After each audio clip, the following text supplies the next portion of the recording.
Good morning, Busy Bees. It's Wednesday, March 4th, 2026. Here's your morning news rundown in under 5 minutes. So the war with Iran continues. Casualty count is way too low. I think that that's being suppressed, that information, as well as our casualty count is being suppressed. We're not seeing a lot of what's happening on the ground there with everyone with a camera now and camera phones and internet. We are not seeing exactly what's happening, and that is disturbing. We have the president, his press secretary, we have Pete Hegseth coming on here, Marco Rubio, and all four saying vastly different stories about why we're there. We are not there for the protection of the United States. There was no imminent threat to the United States from Iran. Um, I have my theories. I'm sure you have yours. A lot has to do with money, and a lot has to do with the business of not the United States. And that's all I'm going to say about that.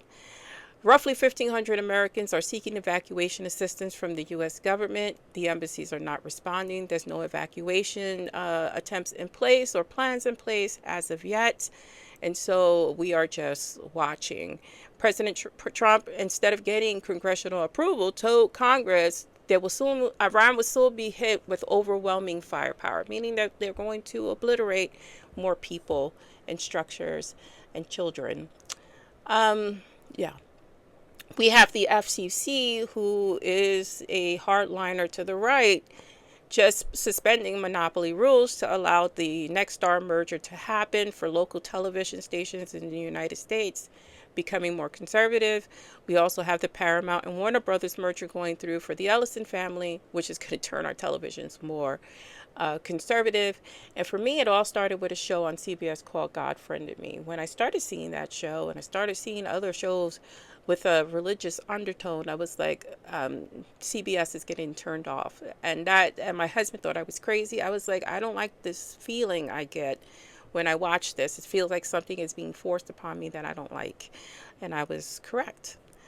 Kristi Noem was questioned, and of course she lied and lied and lied, and they showed her own videotape and statements made about, the people who were murdered in Ohio, not Ohio, in Minnesota, Mr. Preddy and Mrs. Good. So yeah, we're out here murdering citizens.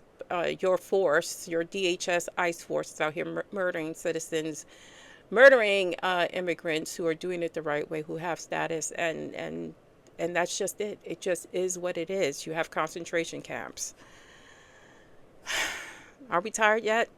So primary results in Texas, I know that's highly watched. James Talarico won the Democratic nomination over Jasmine Crockett, which I am devastated by.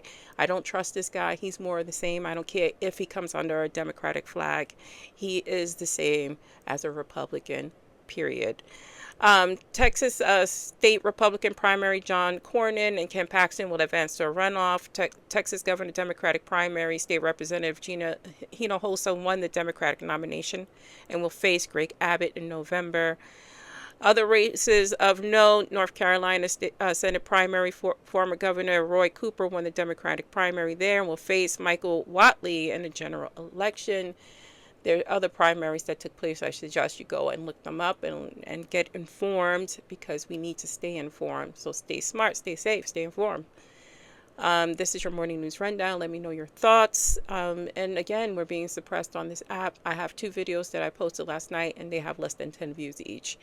So seek those out who you get information from. Anyway, have a good day.